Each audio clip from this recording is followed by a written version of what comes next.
Welcome to another edition of Baseball and Beyond, presented by Masses Restaurants, 5 locations in St. Louis. I'll talk about my title sponsor, as you know, a little bit more here later in this program. Took October off, kind of like the Cardinals have been doing the last couple. But that's okay. They needed a break, and now they're going to make some big moves, right? So we'll be talking baseball throughout the winter, but you know this thing is called Baseball and Beyond, and I had some ideas of trying to get different type of people on here in the winter especially. And I had Tom Green, the comedian. We had him back in August, talked about comedy and MTV. And I started thinking about my favorite time in music. I was a child. I was about, 8, 7, 8, 9, 1983, 84, 85. And the music scene was ridiculous. I look at music today and just think, man, it's terrible. Taylor Swift and Bieber, and I mean, they're just the top 20. I know it's not for me. But back in the day, you could have everybody. You could have Quiet Riot. You could have the Stray Cats. You could have Human League. You could have Men Without Hats. This is Dr. Seuss. So I thought, who could I talk to about this? Who would be a good person to take me back to my childhood and just right there in the middle of that scene? And I narrowed it down to the first 5 MTV VJs. And the one that I remember as a kid was Alan Hunter, because he was kind of a goofball, quirky, like me. And they were right in the middle of it. And so Alan Hunter and I got together and finally had a chance to talk. And at this point now, I'm going to turn it over and say hello to Alan Hunter. Hello. Good to see you. Although people won't be seeing you, they'll be hearing you. But this is quite the thrill for me. I have to say that. Maybe they can conjure an image in their mind. Just YouTube, an old video or an old photo. So I do a lot of research for these, and I love looking at the clips of the old MTV early days. It's amazing. But the one that I ran across, and I'm going to start with right away, that I had never seen or maybe forgot. You guys were so big with the WWF in the 80s, and there's a clip here on MTV or YouTube where it was Roddy Piper versus Cyndi Lauper stuff, and man, Roddy Piper grabs you and looks like he's about to kill you. And back then we had Richard Belzer get dropped on his head. You had David Schultz beat up John Stossel. Were you afraid for your life with Roddy Piper? Well, the funny story behind that was that we were MTV hooked up with the wrestling crowd and via Cyndi Lauper, and we went with it. And I got to know the wrestling world, and it was pretty weird for sure. I mean, these people are a little bit nuts. But Rowdy, when he came to the stage, that was the first time I met him. Just a sweetheart, just a lovely guy. I mean, they're all just, it's theatrics. But when we plotted that little press conference, it was choreography. He and Captain Lou knew how to do it.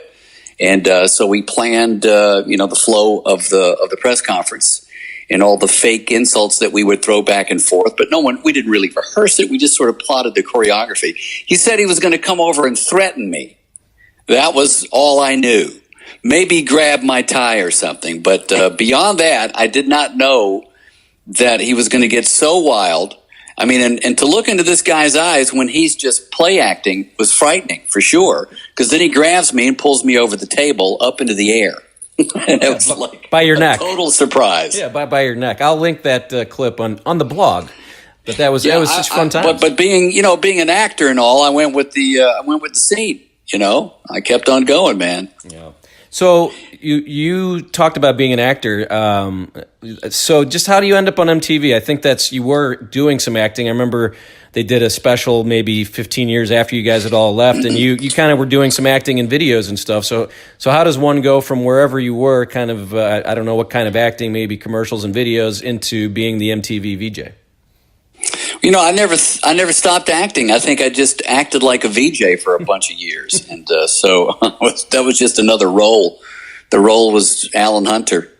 I call it right place, right time. I mean, if you live in Toledo, fine town that it is, you probably have to get to a major market. And certainly back in the 80s, you had to go where the business was. And the Mecca was New York and Los Angeles. As cliche as that is, you're not going to get discovered sitting at home in your mama's basement. So I went to New York to be an actor, went to school at Circle in the Square, and fully intended to be on Broadway. I wanted to be in a Broadway show. I love musicals. My wife at the time and I were living a very romantic, young, theatrical life. She was in the business as well.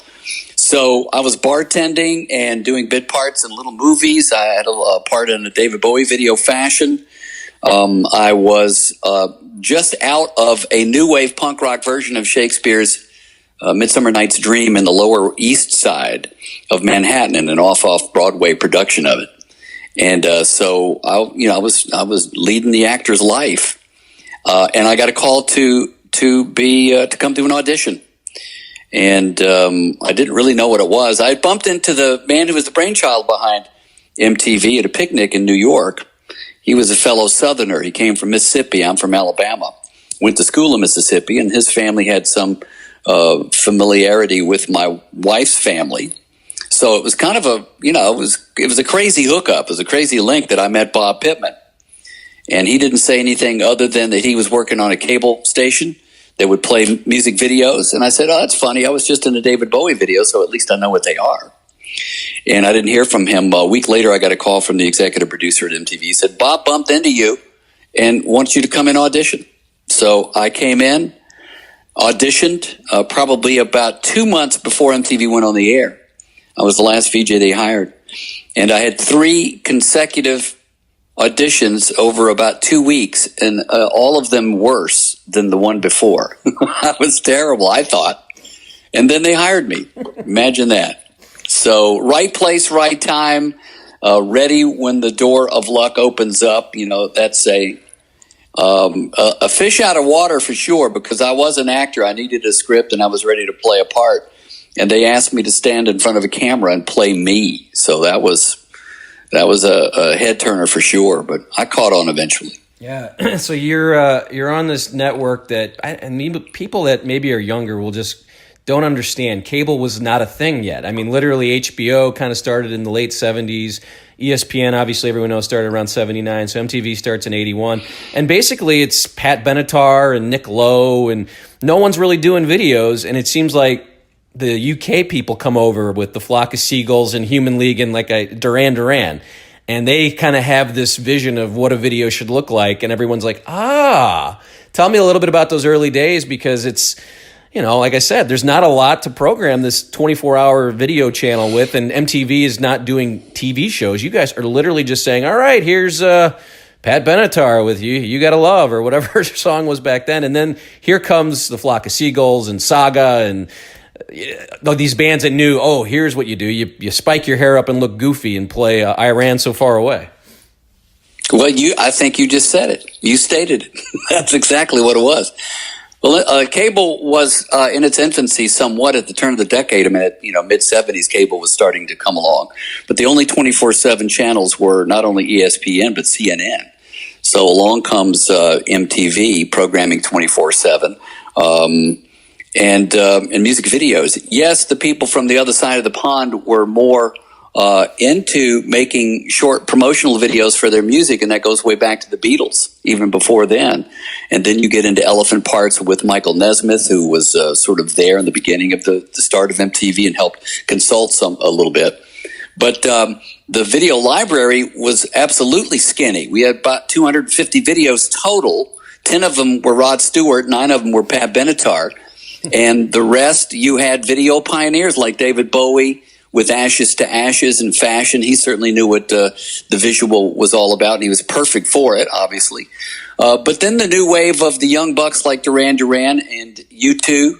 Over on this side, it would be the Stray Cats. They knew that video was another part of the brand. And understood that it wasn't just a pretty face, but it was another sense to stimulate in people. And the music business at the beginning of the decade was in the toilet. It was just doing terribly. Record sales were down. And the business was trying to figure out what to do. And along comes MTV and stimulated things in 1981. And it was up from there. There was no turning back, once the visual was there. It was full steam ahead. So it was an odd beast, and I think people tuned into their cable channels And that first year, it wasn't in the major markets of LA and New York. It wasn't in the big cities. It was only in rural America, in the heartland, really. And those people just went nuts for it, because when you're a college student, in Iowa, and you come in at 2:00 in the morning and 20 of your buddies are sitting there in the college lobby watching MTV, oh my God, that was magic. Yeah. And there it went. So, and I mentioned those bands, like, Duran Duran had talent, obviously. Stray Cats have talent. Quiet Riot. These are all Human League, Flock of Seagulls. But do these bands, let's say this is today. I mean, back then it worked because of MTV. And I've been saying, and I have younger friends, and I'm like, boy, this is just terrible music. This Justin Bieber and Taylor and Katy Perry, it's nice, but you look at the top 20 today, there's just nothing. It's the same. Everything sounds like Ed Sheeran's to Sia. They all sound the same. But back then, the Stray Cats would come on, then Huey Lewis, then Duran Duran. I mean, do you think the Stray Cats or Duran Duran or Human League are as big without MTV? Right? I mean, I think I'm answering my own question again, Alan. I'm sorry. I think you said it, Brad. Ladies and gentlemen, Brad.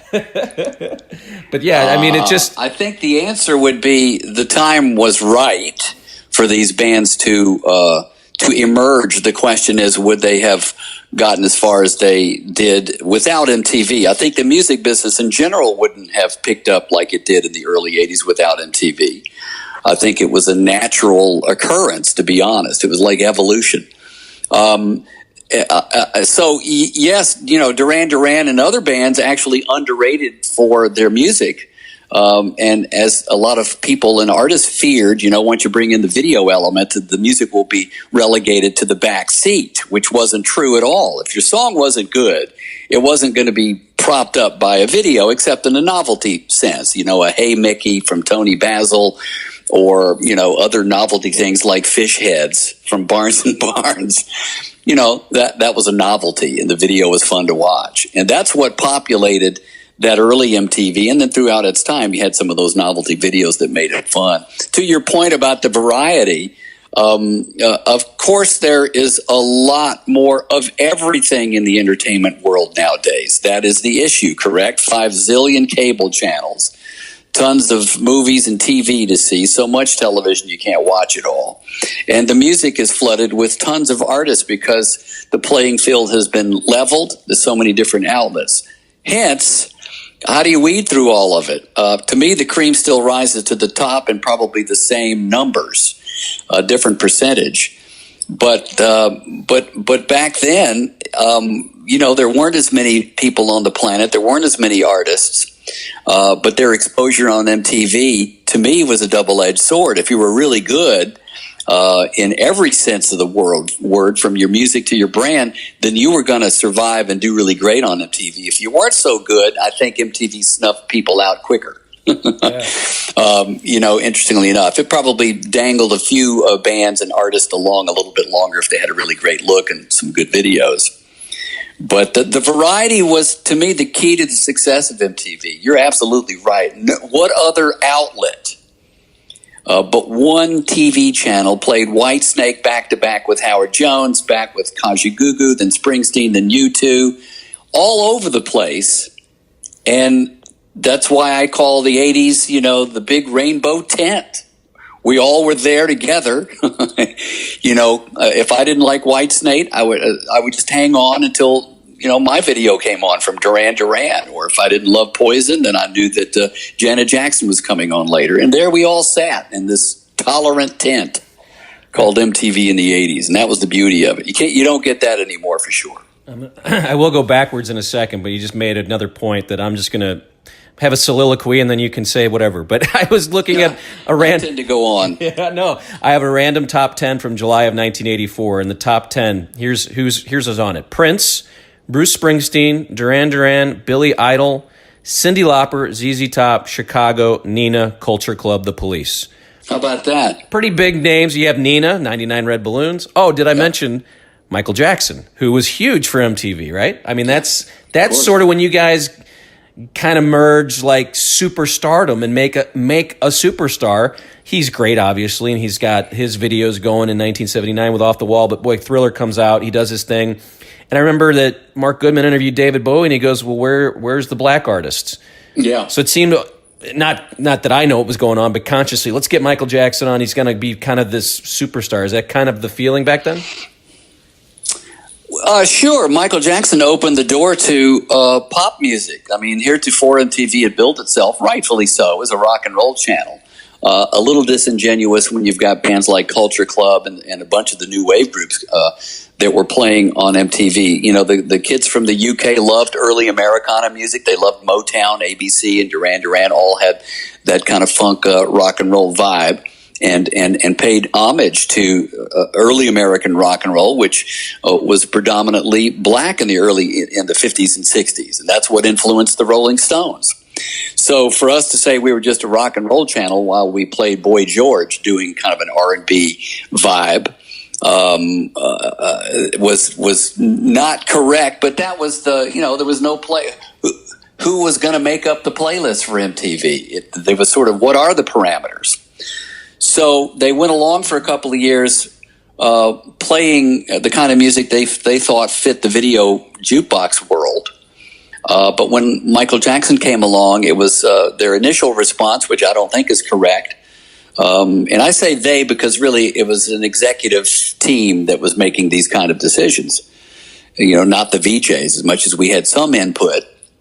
So Michael Jackson comes along and is like, well, he's not really for us. Then they were threatened by the record companies. It said, we'll pull all the rest of our artists if you don't play Michael.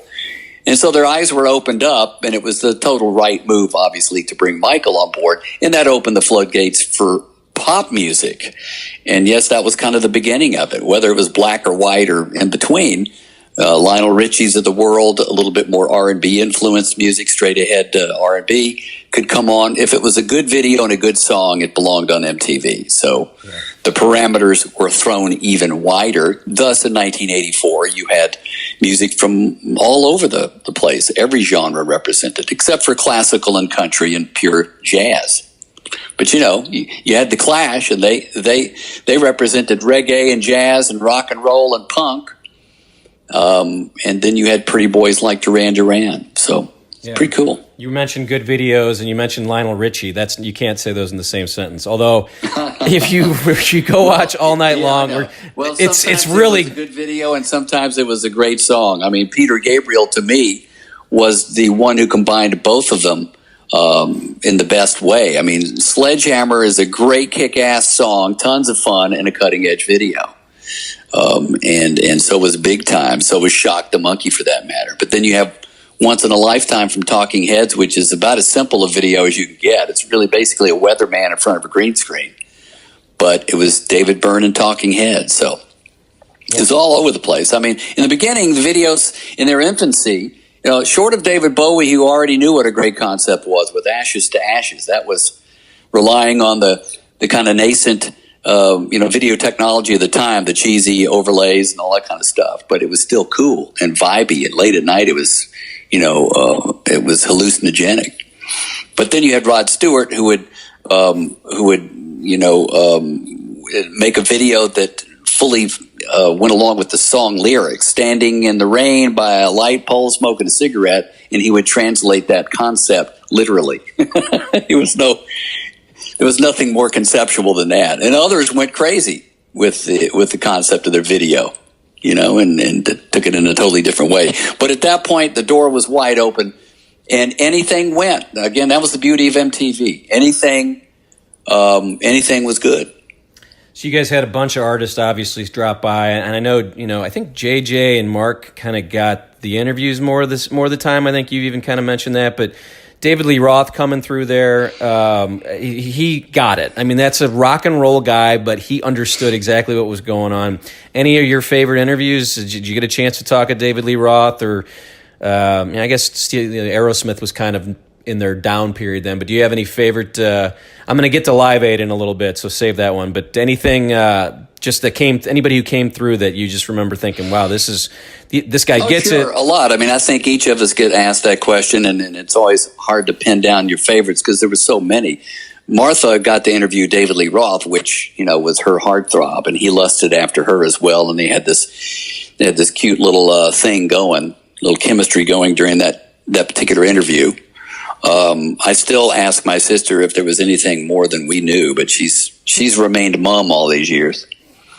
I had highlights and lowlights. My worst interview, not because of me necessarily, was with Frank Zappa, who wasn't really a mainstream MTV artist, but along with his daughter Moon Unit, they had Valley Girl. So we brought him on, and he was kind of an ass, But that's my Frank Zappa. I knew him and knew that's what he was all about. He came back 2 weeks later when his daughter came back on with Dweezil, and they did a guest VJ spot, and he apologized to me for being a dick. I said, thanks, man. Appreciate that. Because I was a huge fan of yours. Ozzy Osbourne was a trip because he was out of his mind. And as Sharon said, when she brought him onto the studio and he seemed out of it, she said, oh, he's got a cold and he's taking medicine. And he proceeded not to make any sense during our interview, but he was a sweetheart, and I that was more of a case of me trying to help him through the interview more than anything. I think that in between, interviewing Bono and The Edge for the first time on the studio set and introducing The Edge and Bono, and they giggled about that for the rest of the interview. Interviewing Dan Aykroyd, interviewing the people from the movies. MTV became the epicenter of really all entertainment. So artists came on to promote their music, and film people came on to promote their movies. Kevin Bacon and I got along talking about our hair mousse that we put in our thin, light hair. We buddied up on that. My last interview for MTV was with Billy Joel in Russia, and I think that was my most... I valued that one the most, I think, highlight of my career. Going to Russia for a couple of weeks during Perestroika in 1987 and interviewing Billy Joel on his trip there was awfully satisfying. When do you realize that you and the four others have maybe the coolest job? I mean, like I said, as I look back at this era and I think, who can I talk to about my favorite time in music? This really is my favorite time. As a kid, I think you're shaped, by your dad and your friends and your cousins. And we had this jukebox that we'd go to a pool and we just hit Golden Earring, Twilight Zone, or Van Halen Jump. But when do you realize, holy shit, this is a cool job? Or is it like later in life when, that was crazy time? No, I think we realized that we had hitched a ride on something really pretty cool, and it was half a year into it. I mean, Mark Goodman and I tell this story sitting in the green room listening to the Police. Every little thing she does is magic, and thinking, wow, this is a pretty cool gig. I hope it lasts. When we started going out to do promotional appearances months into the gig, we didn't have an understanding of its impact yet, but because again, we lived and worked in Manhattan, and we didn't, we could walk the streets and fairly anonymously, and weren't getting great seats at restaurants at that point. But you go to Jersey, or we would fly out to the Heartland to do a promotional appearance, and 1,000 people would be standing in line at a record store to get your autograph. And it was like, holy cow! So that was. I think that was intimidating, exciting, humbling that this thing was catching on, and that was probably a half a year into it. So that whole first year was a real head spinner. And certainly at the end of that first year, we understood that Middle America was flipping out about this thing that we had constructed. And by year one, when it started getting into Manhattan and Chicago and LA and San Francisco, and the business of the music business started latching on to MTV, and the advertisers started paying to put commercials on, that we knew it was really having an impact. And that first year, you'd see the spaceman floating in space in a commercial break. Well, that was not because we just wanted to be cool. People loved that. There was no commercials on MTV in the first little while. Well, that's because they couldn't sell ads. Nobody was paying to put their commercial on MTV because they didn't think it was working. And then when the record business started selling the Stray Cats in the middle of nowhere, and Duran Duran records were being asked for at record stores in the middle of Ohio. The music business went, whoa, we put our video on MTV and the kids actually watch it and then they want to go buy the record. So that was pretty wild. To further that and to end this long soliloquy, the year 2, year 3, MTV began to be talked about and referred to in the media, whether it was music or movies or TV. They talked about a commercial being MTV-esque. Like MTV videos, fast-paced edit montage editing. Then we knew we had really, hit the big time, because now MTV was the generic term for cutting edge, for hip, and for what's new and fresh. And then we knew we had really, really upped the game, and we were really part of the landscape of entertainment. I'd say culture. MTV did influence the culture somewhat. And we ruined a lot of minds to this day. So the impact started to become evident to us 2 or 3 years into it. When we had made the music business profitable again, when bands emerged, as we talked earlier, because of MTV.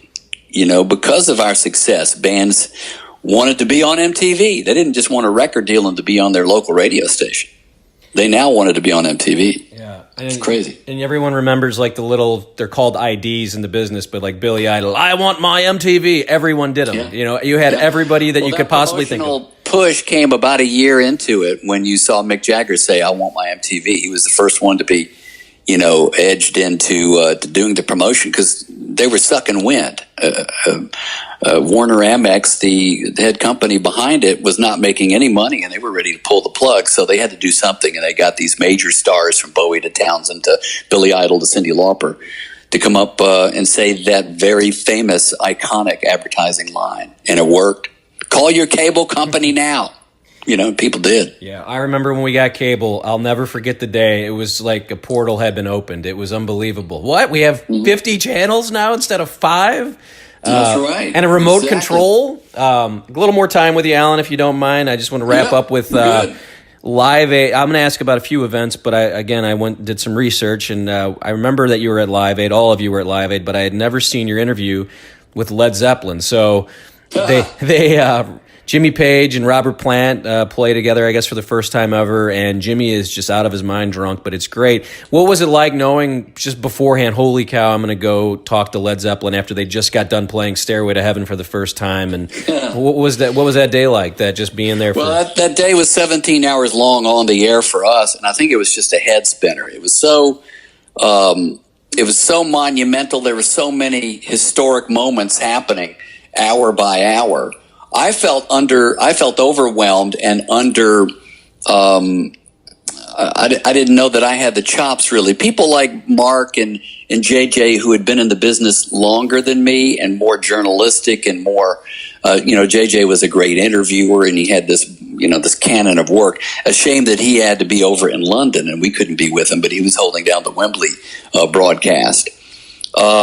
So when it came time to extemporaneously interview greats like Led Zeppelin, I didn't have the historical knowledge. I mean, I was into them, but because of my older brothers.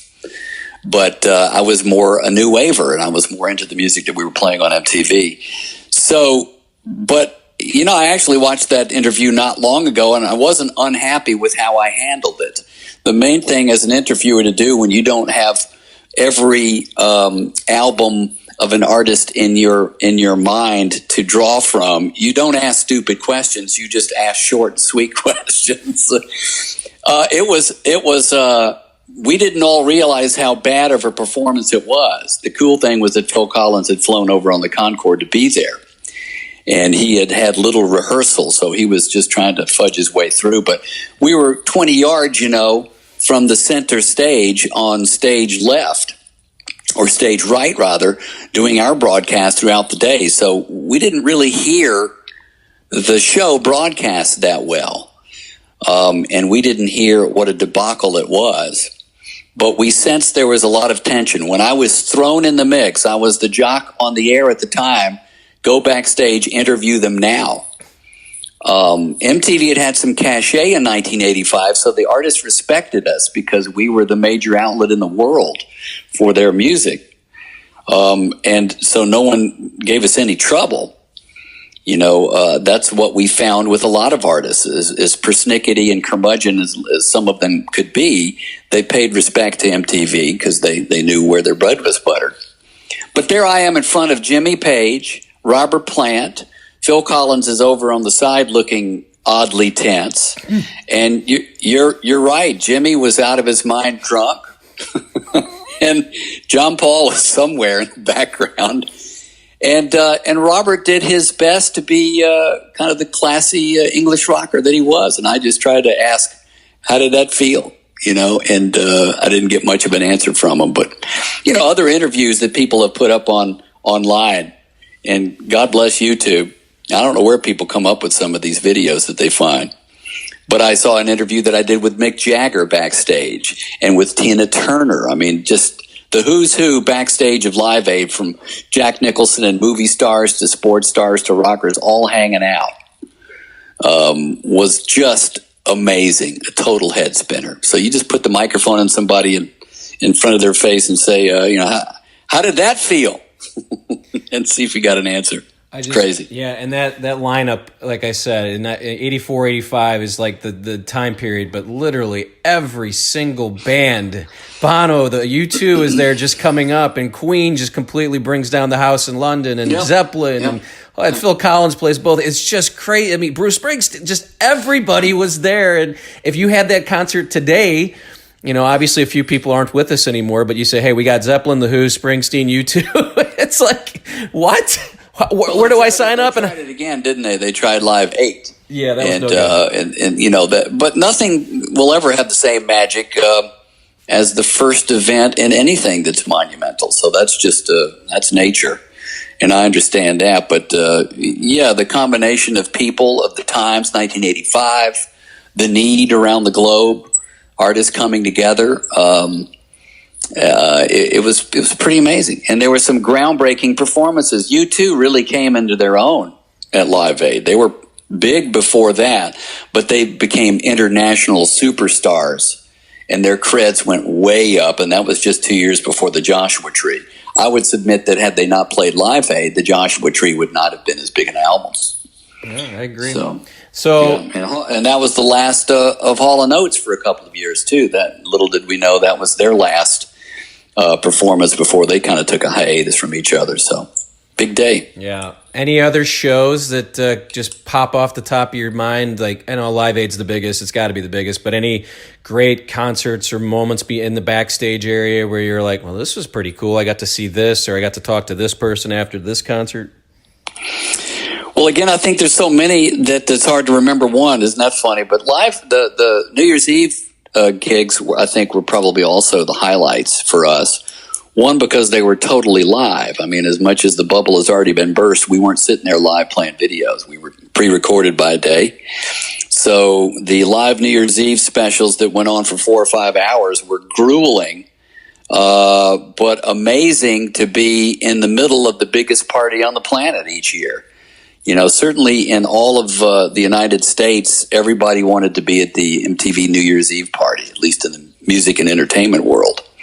So for the 5 of us to be trying our best to remain straight and sober for 4 hours live on the air, as we counted in every time zone, was just nuts. And to have Howie Mandel be our floor reporter and aim up what we called a lipstick cam, a little teeny camera, which was new technology at the time, up a woman's dress who was wearing no underwear, that was a head spinner for a New Year's Eve live show.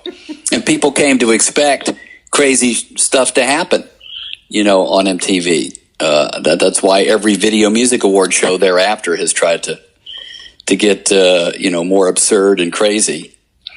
And the Video Music Award show at Radio City, the first one in 1984, with Bette Midler and Dan Aykroyd, was a huge occasion for all of us. So for me personally, the spring break events were starting to become the highlight of my career. 1985, 86, I started to do more out of the studio stuff. I started to find my feet at MTV as kind of the man on the street comedian. And so to be down in front, in the middle of the Hawaiian Tropic ladies and 1,000 drunk male college students at spring break year after year, that was the beginning of MTV's signature content, was reality and crazy stuff. And I was there. So it's fun to have not only been at the beginning of MTV, but sort of at the beginning of the ruination of good television content. In the beginning it was fun, and then in reality ruined everything, right? And I was there. Yay. No, those spring breaks were great, and they did those for years. I know it's times change, and it's 40 years now, almost 40 years. So do you look back and go, it kind of sucks that it's not MTV anymore. They're just showing catfish shows, and and I hang out with young. I don't hang on to it at all. I mean, that's an oft asked question. Do you watch MTV, or what do you think about it? I just think it's evolution.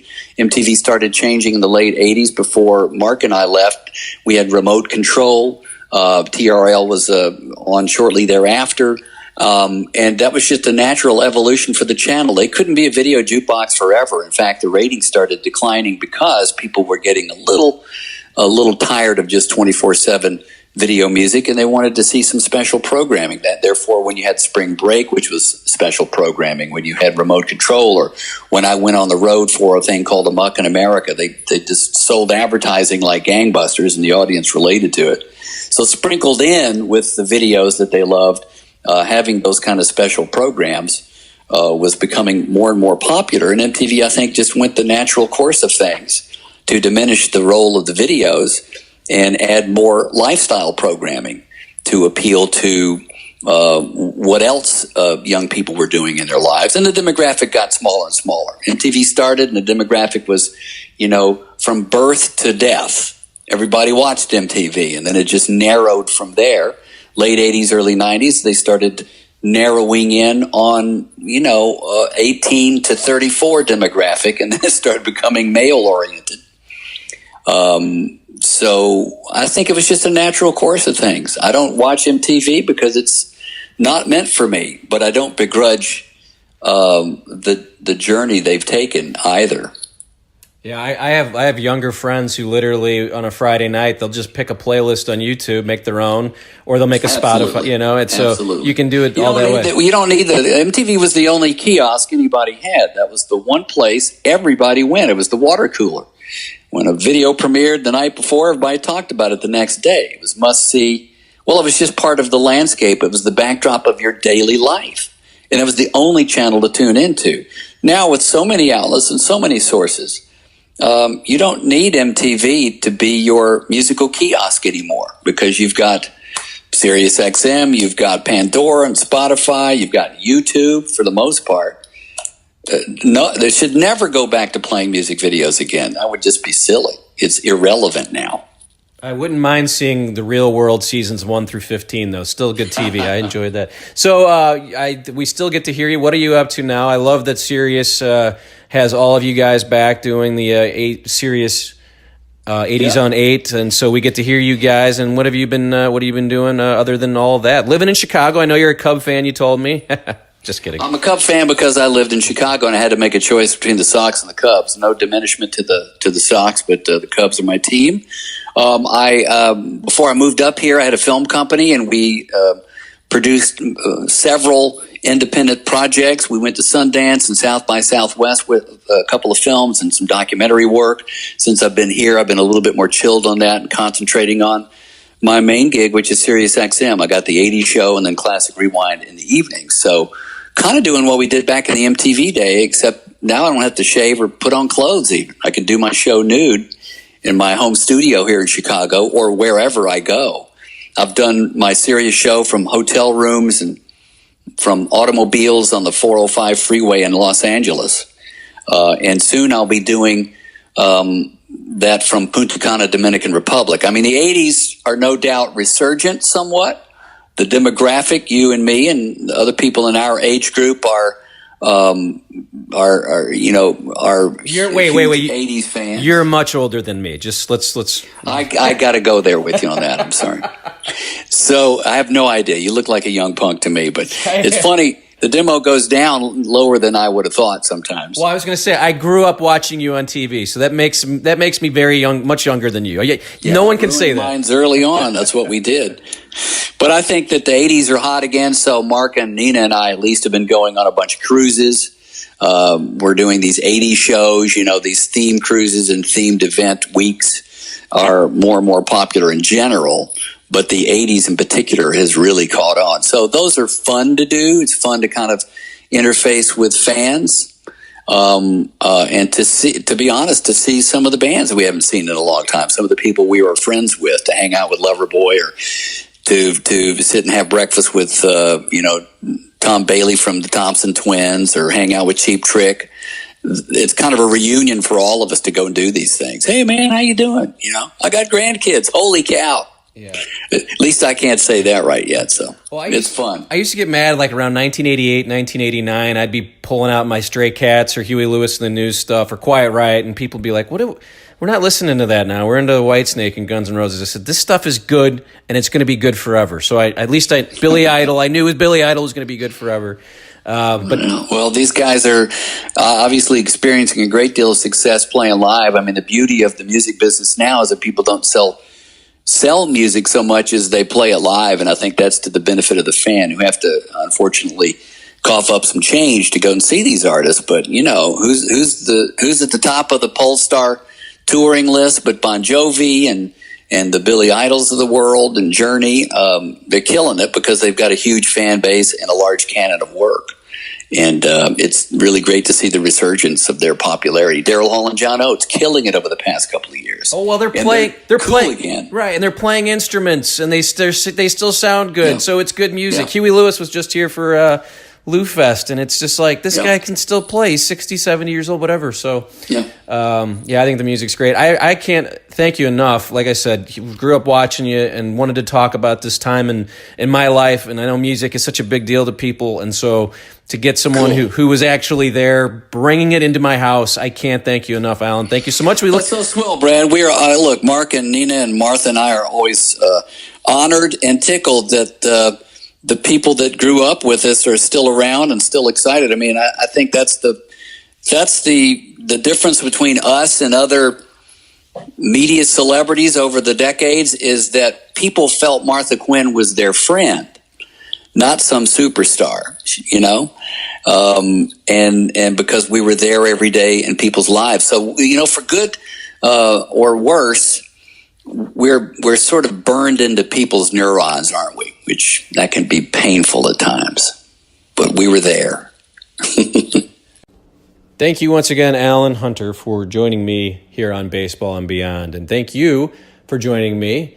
I would like you to help me, if you could, go to iTunes, write a nice review, give it 5 stars. We want to see this podcast showing up under the other podcast you should listen to. That's what I'm hoping to do. And today was one of those Beyond, where I just picked a guy that I really wanted to talk 80s music with. And that's what we did. I appreciate Alan Hunter for joining me today. That was so much fun. Hope you enjoyed it. It's fun to look back at those days when MTV was just big and making music history for kids and pets and everybody else. And that was a Casey Kasem line. So Baseball and Beyond, presented by Massa's Restaurants, 5 locations in St. Louis. You know them, you love them. STLMassas.com is their address, their web address, where you can find their menus. You can find directions, locations, great pizza, pasta, steaks, fish. Hey, you eat it all there. It's a great time. Massa's Restaurants in St. Louis. Again, appreciate you listening. Go back and check out the archives during this off season. We'll get some more baseball interviews going once Hot Stove is over and we're back into January. But all these interviews I do here, I try to keep evergreen. They're not time sensitive, so you can go back and check out Jim Edmonds as we talk about his career, or Keith Hernandez, or Mike Shannon with great stories, or Bob Costas, Joe Buck. They're all pretty evergreen. Hopefully, if you're just catching on to this podcast, you can go back on your iTunes app and scroll down and look at some of those older interviews. They're pretty fun, and basically just trying to get stories and old stories, interesting stories, and having some fun with some of the greats in Cardinal history or baseball or beyond. That's going to do it for this week's show. Thanks for listening, and go to iTunes. Give me a good review, say some nice stuff, and keep looking for new episodes as they appear. Take care, everybody.